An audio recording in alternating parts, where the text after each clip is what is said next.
Hey, today we're looking at a piece of 511 gear after about a 2.5 year use run. This is Dave at AFX Workshop. This is a long-range review on a piece of gear that is at least 2.5 years in use.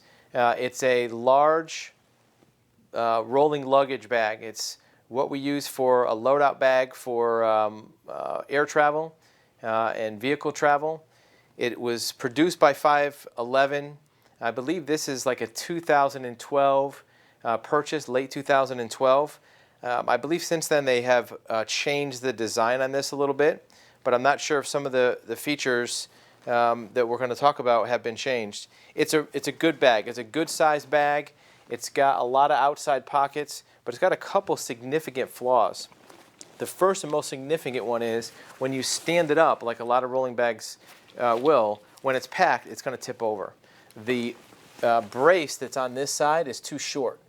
So when you have gear in it, it's going to be top heavy.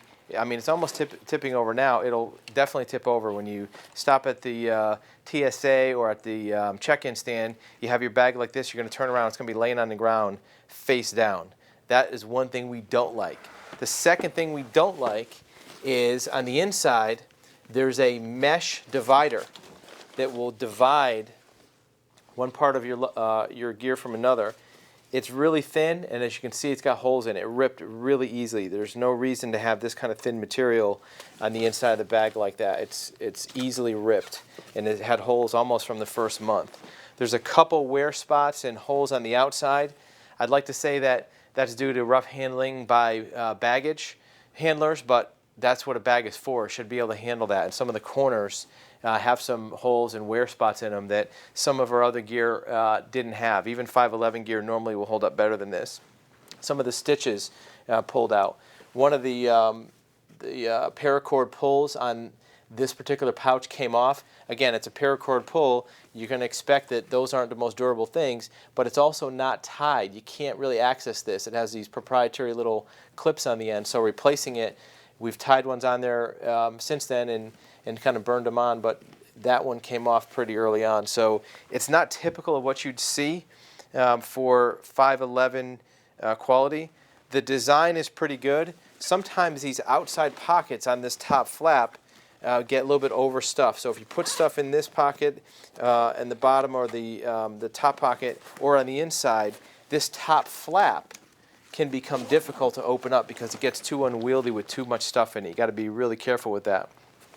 The securement buckles on the outside are pretty good, but occasionally you'll get where you have to get something on the inside, and because of the way that the buckles lay over, they're hard to get at and open up the bag quickly.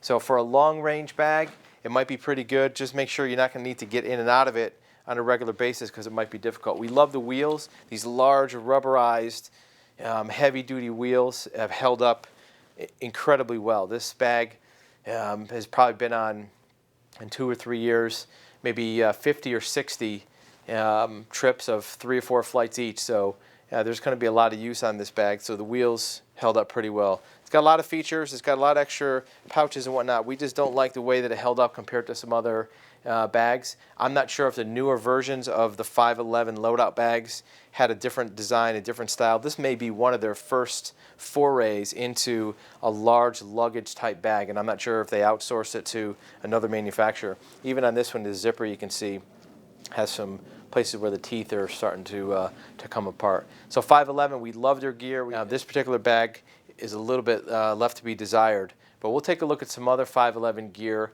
to see if it matches up with the expectations that you're going to have as an operator.